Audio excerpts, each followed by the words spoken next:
হিন্দলদের সরাসরি আমাদের প্রতিনিধি রয়েছেন আমাদের সঙ্গে। হিন্দল, একেবারে ধর্মীয় স্লোগান দিয়ে পাথর ছোঁড়া চলবে না। গতকাল পার্ক সার্কাসে যে ঘটনা ঘটেছে তার পুনরাবৃত্তি আর হবে না। মুখ্যমন্ত্রী একেবারে ফ্রি হ্যান্ড দিয়ে দিলেন পুলিশকে।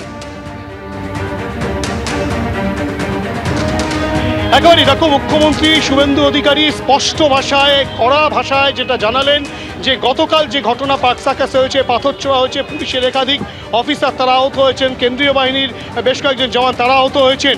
এই ঘটনার পর তিনি কিন্তু সেই সব জওয়ানদেরকে, পুলিশ কর্মীদেরকে দেখতে চলে আসেন পার্ক সার্কাস 7 পয়েন্টসে সাউথ ইস্ট ডিভিশনের যে অফিস রয়েছে সেখানে কলকাতা পুলিশ কমিশনার সহ পুলিশের উচ্চপদস্থ কর্তারা, একাধিক থানার ওসি এবং অন্যান্য পুলিশ কর্মীরা তারা যেমন উপস্থিত ছিলেন।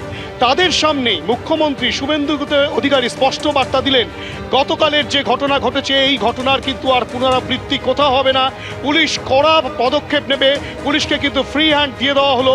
এতদিন যে রাজনৈতিক চাপের কাছে নথি স্বীকার করে পুলিশ প্রভাবশালী কিনা, কোন দল কোন বর্ণ বিভিন্ন রকম বিষয় ভেবে নিয়ে তারপরে যে অভিযোগ লিপিবদ্ধ করতো, সেক্ষেত্রে কিন্তু কোনো রকম এরম রেওয়াত করা হবে না কাউকে যারা আইন শৃঙ্খলা ভঙ্গ করবে, এবং যাতে কোনো রকমভাবে ল অ্যান্ড অর্ডারের প্রবলেম না হয় সেই বিষয়টা সুনিশ্চিত করার জন্য মুখ্যমন্ত্রী কড়া নির্দেশ দিয়েছেন। আর এই ঘটনার যদি কোনো রকম পুনরাবৃত্তি হয় তার চেয়ে খারাপ কিন্তু আর কেউ হবে না, তেমনটাই মুখ্যমন্ত্রী সরাসরি হুঁশিয়ারি দিয়েছেন সেই সব ব্যক্তিদের যারা এই ল অ্যান্ড অর্ডার সিচুয়েশনকে খারাপ করেন তাদের। ধন্যবাদ। যা লেখা আছে সেই অনুযায়ী ব্যবস্থা হবে। একটা কথাই আমি বলে গেলাম, জিরো টলারেন্স। আর পার্ক সার্কাস সহ যেখানে যেখানে বিগত দিনে এই ধরনের ঘটনা ঘটিয়েছেন, আপনারাও কান খুলে শুনে রাখুন, এটা আপনাদের শেষ ঘটনা।